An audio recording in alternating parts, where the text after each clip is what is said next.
कुमारी मायावती जी का लाख लाख आभार प्रकट करता हूं कि मुझ जैसे छोटे से कार्यकर्ता को नेशनल कोऑर्डिनेटर के रूप में इस आपके बीच में प्रस्तुत करने का सम्मानित है। एक ट्वीट के माध्यम से जब खबर मिली कि रणधीर सिंह बेनीवाल को सहारनपुर निवासी को नेशनल कोऑर्डिनेटर बनाया जाता है, तो सम्मानित साथियों मैंने वो ट्वीट बाद में पढ़ा, लेकिन मुझे बधाइयां आने लगी। बेनीवाल, ये जो खुशियां हैं, ये खुशियां इस पद के लिए मत कर, ज्यादा खुश होने की जरूरत नहीं है, क्योंकि सब साथियों गंभीर होकर के इस मूवमेंट को आगे चलाना ही इस पद का दायित्व बनता है। वन पर्व के अवसर पर आदरणीय बहन कुमारी मायावती जी का लाख लाख आभार प्रकट करता हूं कि मुझ जैसे छोटे से कार्यकर्ता को नेशनल कोऑर्डिनेटर के रूप में इस आपके बीच में प्रस्तुत करने का सम्मानित साथियों काम किया। और सम्मानित साथियों बता देना चाहते हैं कि मैं एक छोटी सी बात अपने ऊपर इसी कड़ी में कहता हूं सम्मानित साथियों, कि जिस टाइम पे इससे छोटे से कार्यकर्ता को आदरणीय बहन जी ने एक ट्वीट के माध्यम से जब खबर मिली कि रणधीर सिंह बेनीवाल को सहारनपुर निवासी को नेशनल कोऑर्डिनेटर बनाया जाता है, तो सम्मानित साथियों मैंने वो ट्वीट बाद में पढ़ा, लेकिन मुझे बधाइयां आने लगी। मैं रोहतक उस टाइम मीटिंग में था, रोहतक की मीटिंग ले रहा था सम्मानित साथियों, और जब बधाइयां आने लगी मुझे तो मैं बड़ा खुश होने लगा। मैंने एक बार यकीन नहीं आया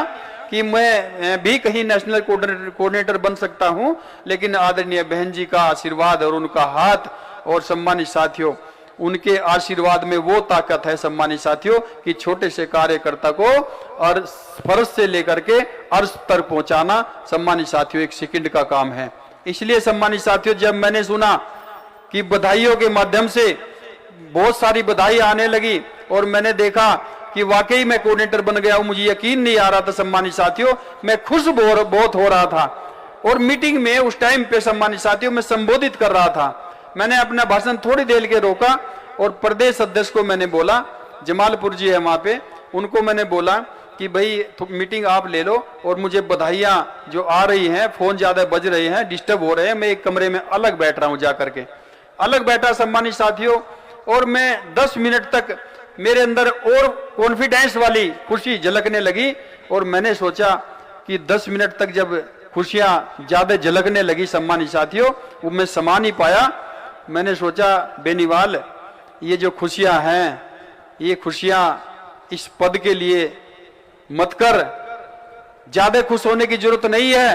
क्योंकि सम्मानित साथियों ये जो बहन जी ने पद दिया है इसमें खुश होने की जरूरत नहीं है, ये पद बड़ी जिम्मेदारी का पद है, गंभीर होने की जरूरत है, इसमें खुशियां मनाने की जरूरत नहीं है। इसलिए सम्मानित साथियों खुशी के पल तो हैं, खुशी तो होती है सहारनपुर के लोगों को, उत्तर प्रदेश के लोगों को, भारत में सभी कार्यकर्ताओं को सम्मानित साथियों खुशी का मौका तो है, लेकिन ये गंभीरता का विषय है, ये गंभीर होकर के इस मिशन को आगे चलाने का विषय है सम्मानित साथियों। इसलिए सम्मानित साथियों गंभीर होकर के इस मूवमेंट को आगे चलाना ही इस पद का दायित्व बनता है सम्मानित साथियों। और इसमें सबसे पहली कड़ी अगर किसी की आती है, सबसे पहली कड़ी में ईमानदारी और शिद्दत से आगे चलाने को इस मिशन में अगर किसी की जिम्मेदारी बनती है, वो पंजाब के लोगों की बनती है सम्मानित साथियों। क्योंकि आदरणीय बहन जी ने अगर किसी प्रदेश में, सहारनपुर और उत्तर प्रदेश से बाहर अगर किसी प्रदेश में बहन जी ने जिम्मेदारी देने का काम किया था, तो पहली बार मुझे पंजाब की धरती से शुरुआत करने का काम किया था सम्मानित साथियों। और इसी पंजाब की धरती पर अगर पूरे भारत में किसी प्रदेश में पहली बार बड़ी जनसभा को संबोधित करने का मौका मिल रहा है, वो पंजाब की धरती से मिल रहा है सम्मानित साथियों,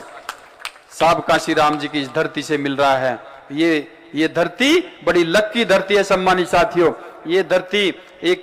इस धरती को लाख लाख बार, करोड़ों करोड़ों बार नमन करता हूं सम्मानित साथियों। आप लोगों का एहसान इस धरती के इस मूवमेंट के ऊपर है, आप पंजाब के लोगों का एहसान इस मूवमेंट के ऊपर है, क्योंकि पंजाब के लोगों ने ऐसे साहब श्री काशी राम जी को यहां से देने का काम किया है, जिन्होंने पूरे भारत में नहीं पूरे वर्ल्ड में बाबा साहब के नाम को आगे बढ़ाने का काम किया है। सम्मानित साथियों,